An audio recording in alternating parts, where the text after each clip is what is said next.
सूरज अपनी माँ के साथ रहता था। उसके पिताजी ने उसकी माँ को बचपन में ही छोड़ दिया था। सूरज की माँ ने भी उसे पढ़ लिख कर बड़ा किया था। वैसे तो सूरज की माँ ने उसकी परवरिश में कोई कमी नहीं छोड़ी थी, लेकिन उसके मन में अंदर ही अंदर उसके पिता का उसके साथ न रहना हमेशा खलता था। सुमित्रा ने अपनी माँ होने की सारी जिम्मेदारियां पूरी की थी, लेकिन वो फिर भी सूरज के पिता का किरदार नहीं निभा सकी। सूरज ने अपने कॉलेज के दोस्तों को हमेशा मोटर बाइक और गाड़ी की सवारी करके कॉलेज आते देखा था।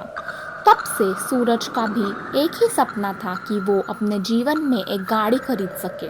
सूरज ने दिन रात एक करके छोटी मोटी नौकरियां करके बड़ी बचत की थी। सूरज के गाड़ी खरीदने का सपना अब पूरा होने वाला था। सूरज एक सेकेंड हैंड कार की शॉप में जाता है और उससे एक चमचमाती लाल रंग की गाड़ी उसे अपने ओर आकर्षित करती है। वो फौरन से उस गाड़ी को खरीदने की मांग करता है। पहले तो शोरूम का मालिक उस गाड़ी को बेचने से मना करता है, लेकिन सूरज ने उस गाड़ी के ज़्यादा पैसे देने की ऑफ़र करता है और शोरूम के मालिक फौरन से मान जाते हैं। हाँ, लेकिन एक शर्त के साथ। वो सूरज से कहता है कि उसे उस गाड़ी को रात के 12 बजे के बाद इस्तेमाल नहीं करना होगा। वजह पूछने पर वो उससे बताता है कि उसने इस गाड़ी के पुराने मालिक से वादा किया था। सूरज हंस के हाँ करता है। सूरज अपनी चमचमाती सेकेंड हैंड कार अपनी माँ को दिखाता है और सुमित्रा को एक लंबी लॉन्ग ड्राइव पे लेके जाता है। पहले कुछ दिन तो सब ठीक चल रहा था। सूरज अपनी गाड़ी का खूब इस्तेमाल करता है। एक दिन सूरज अपनी गाड़ी में से अपने एक दोस्त के जन्मदिन में जाता है, लेकिन वो उस शोरूम के मालिक की बात को नज़रअंदाज कर देता है। सुबह के 4 बज चुके थे। सूरज पार्टी से बाहर निकलता है और उसकी जेब से गाड़ी की चाबियां निकालता है, पर वो देखता है तो क्या, उसकी गाड़ी तो वहाँ थी ही नहीं। सूरज हैरान परेशान हो जाता है। उसे लगता है कि उसकी गाड़ी चोरी हो गई थी।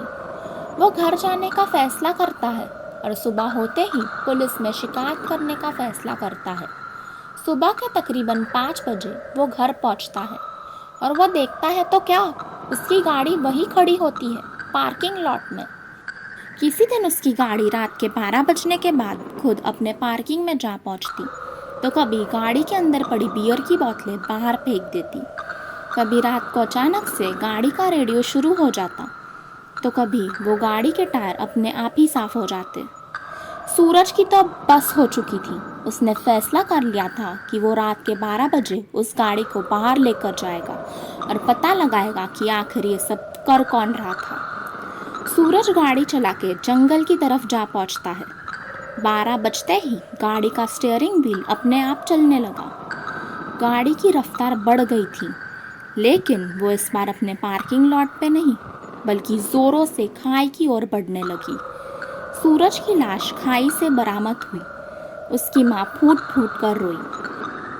वो गाड़ी एक पुराने रिटायर्ड आर्मी जनरल की थी और उसकी गाड़ी में रात 12 बजे एक्सीडेंट हुआ था। उसके बाद उसके बेटे ने ये गाड़ी बहुत ही कम दाम में शोरूम के मालिक को बेच दी थी। वो गाड़ी अपने आप ही अगले दिन एक्सीडेंट की स्पॉट से गायब होकर उसी शोरूम में जाकर पार्क हो गई। अगले दिन सोनिया उस शोरूम में एक गाड़ी खरीदने आती है और उसकी नज़र उस गाड़ी पे जा पहुंचती है। वो भी जिद करके उस गाड़ी को खरीद लेती है और फिर सोनिया के साथ क्या हुआ, अब ये तो सोनिया ही जाने।